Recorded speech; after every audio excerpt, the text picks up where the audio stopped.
variety. Again, it's 5 to 7 minutes. His speech title is called Grow Where You Are Planted. For some of you that don't know Perry, he's been a massage therapist for more than 7 years. Before that, he worked in the computing field for more than 20 years. He is married to a wonderful wife, Wanda. They have fun wherever they go and learn new things from everyone in every place. So if you would, all Toastmasters and guests, let's welcome Perry.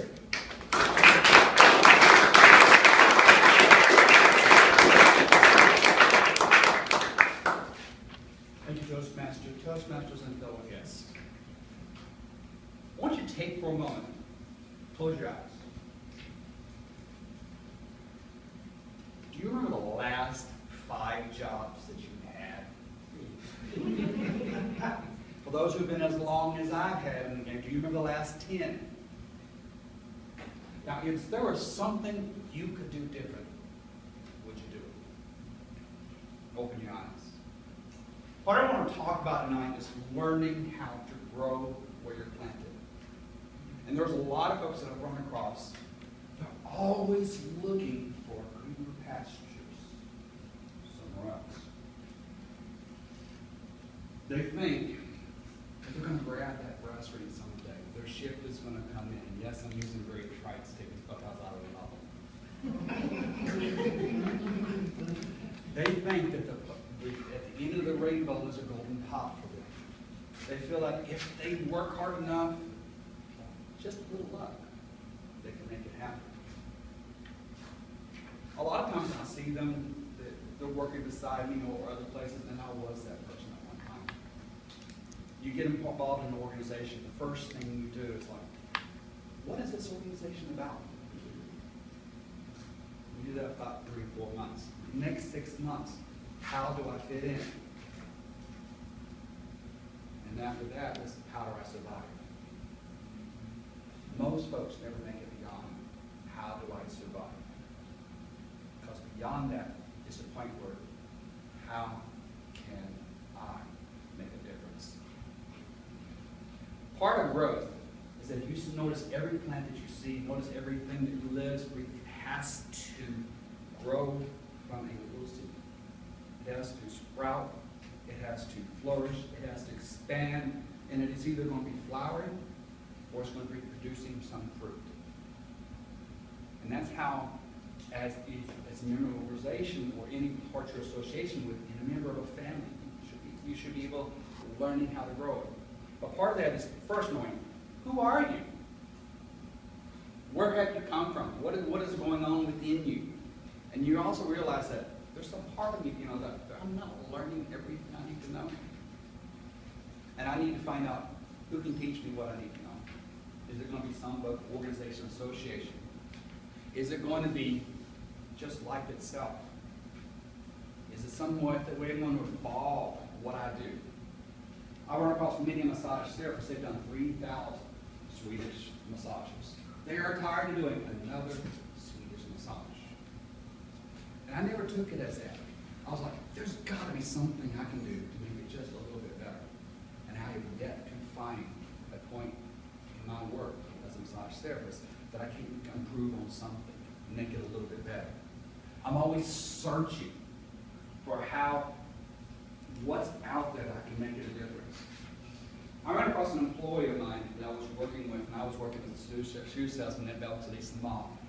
And she just started work, and she had lots of potential, lots of ideas, and she was real young, but she didn't have the right attitude. She was bored half the time didn't do any work. And then when we got to a certain point, she decided that she wanted a little bit of that money for herself. The thing is, if you learn what you need in an organization, you're going to learn the skills you need to do, and staying at that job a little bit longer, you're going to learn more than you would have stolen. Other folks, I've seen them in the massage industry, and they come in and they're always looking for just doing just enough where they get by. They just come in for their massage and they leave.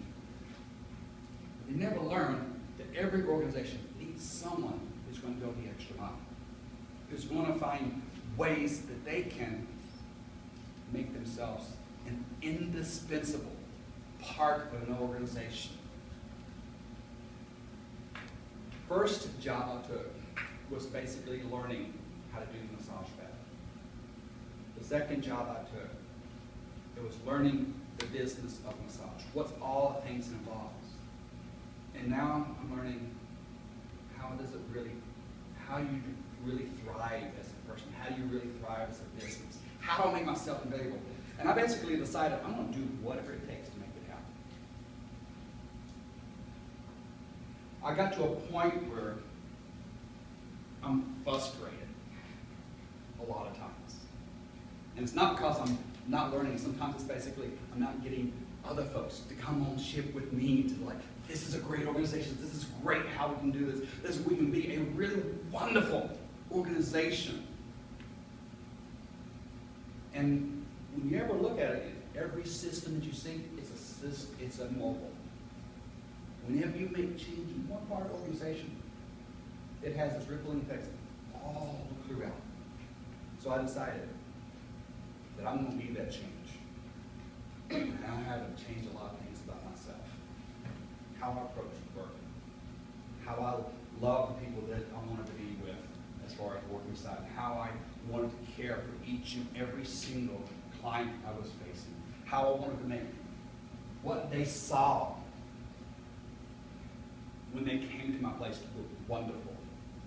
So I took the time to actually take the time to fold the sheets. I took the time to clean the place up every day as much as I could. I did my part and then some. And I wanted to listen how I can make it better.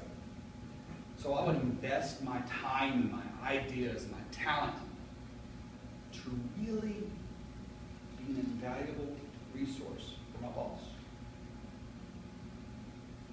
How many people give up when it's like, it's so frustrating, you don't want to go on, you'd rather, it's a lot easier, just chuck that aside, go somewhere else. The thing is, wherever you go, there you are. If you don't learn it here today, don't learn it here now, it's going to follow you wherever you go. You're going to struggle. Remember that whole process I started off at the beginning?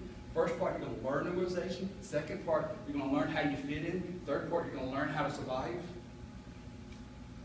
Now, a lot of folks never get to the point where we thrive because it's the frustrating part. That's the learning part. That's the part where you really make your organization sing. I've been to many a meeting where it's another boring rah-rah meeting. So to summarize it, if you're green, you're growing.